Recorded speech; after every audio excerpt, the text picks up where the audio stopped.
So here we are, months after the attack on Naboo, and Inferno Squad is completely accepted into the Rebel fleet. The Corvus even has some upgrades to its engines. I don't know why that was necessary, but it looks like a Rebel ship now. They took off those kind of TIE Interceptor looking wings. It's got a new paint job. It is a Rebel Corvus now.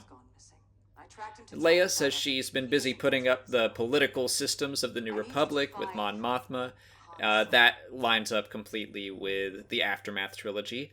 And she says that Han has been missing, which also relates to the Aftermath trilogy. In the first book, he and Chewie, they get some info that they decide could help the Wookiees on Kashyyyk, and they decide to act on it.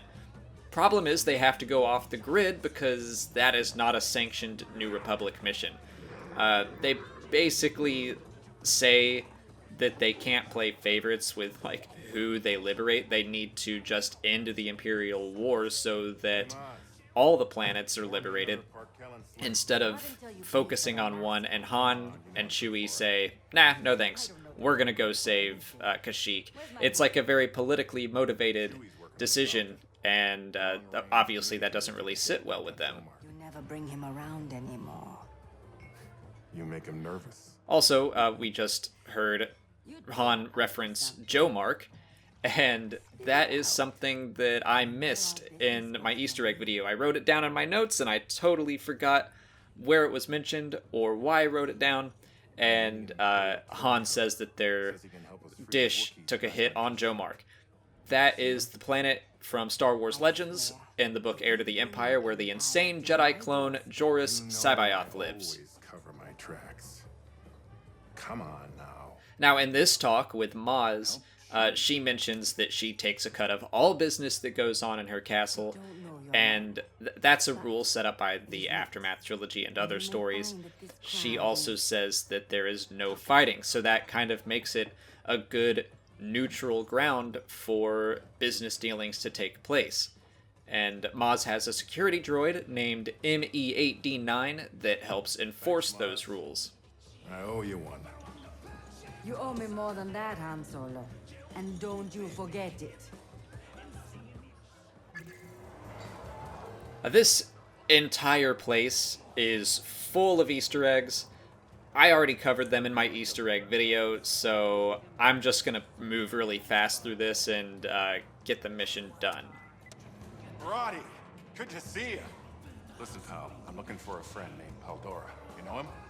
After you left me stranded during the Zerka job? Not a chance. But hey, why not cover the ones that we do come into contact with? The Zerka job. The Zerka Corporation was in the Knights of the Old Republic games. Talk about your stupid beards. So he's a bearded guy. Got it. That guy tells us to go talk to Paldora about our stupid beards. So speaking of beards, in Aftermath Life Debt, Han has a beard. And that book takes place about 6 months after Return of the Jedi. Right now, I'd say we're somewhere around the 3 to 5 month mark, but yeah, that's why Han has a beard. And Chuck Wendig, who gave Han the beard in the book, said he really enjoyed seeing it in the game.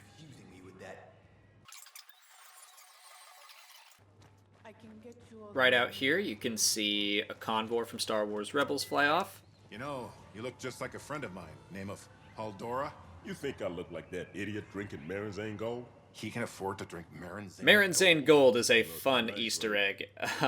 That one is from the Tales of the Mos Eisley Cantina book, and it was in the Deveronian's Tale, and it was a liquor that was supposedly very expensive. And the Marinzane Gold that was in the cantina was supposedly very, very subpar, but the Deveronians still liked it. It is a pleasure to finally meet you. Shh. You want to keep it down? Oh, right. Because we're meeting incog. Paldora is a fun character, but I'm grateful we don't have to spend a lot of time with him, because he just won't stop talking. We have to put up with him because he has intelligence that will help Han and Chewie get access to Kashyyyk so they can help the Wookiees. You gotta be kidding me. The first one has Imperial shipping. Oddly enough, most statisticians are killed by apprentice statisticians. That joke gave me a pretty good laugh. It's obviously a reference to the Sith and the Rule of Two and Sith apprentices killing Sith masters. It's just such a silly throwaway. My number one rule, Solo. No No fighting. There you go. Maz's #1 rule, no fighting. She wants her castle to be a safe place. I stashed the first data cube at a generator just It's funny, this did not dawn on me until I was having a conversation with Space Doc, who has a great channel if you've never visited it. He thought it was funny that Han was paired off with a statistician for this entire mission because of the line, "Never tell me the odds." And now we have this guy who literally will not stop telling Han statistics and odds. So that's a very fun connection that I wish I had caught.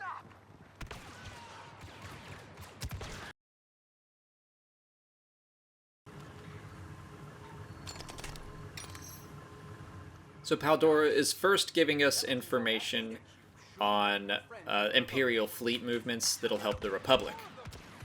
And now we have to head off and get the intelligence about Kashyyyk.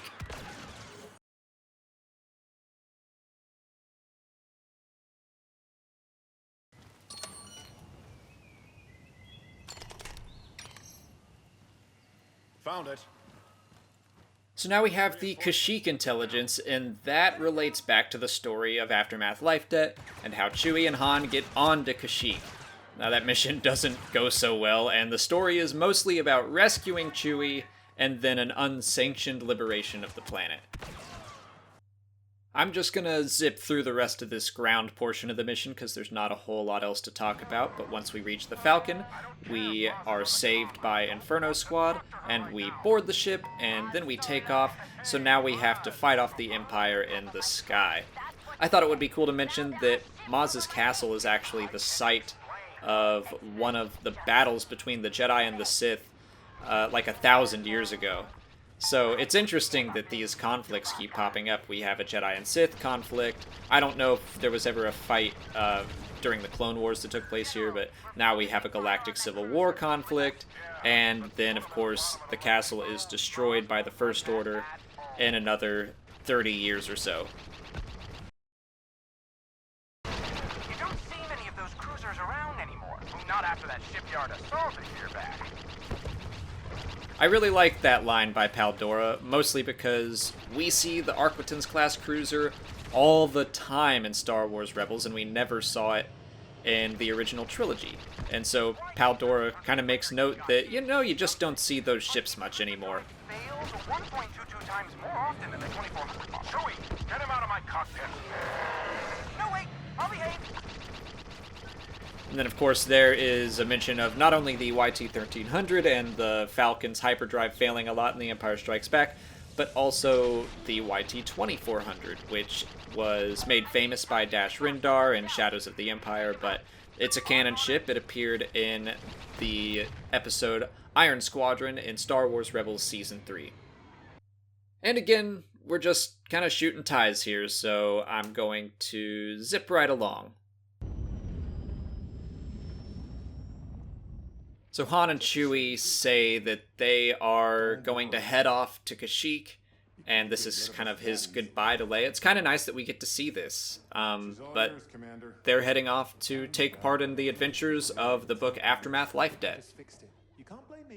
And we can rest easy that the ID-10 droid survived the Battle of Naboo. He has been fixed by Del and was given a new paint job, and for whatever reason it seems to like Shriv, which again, I don't know, I just like everything about Shriv. I like that the droid now is attached to him like the most surly member of Inferno Squad, but we see that Iden wants to go off and try to capture her father.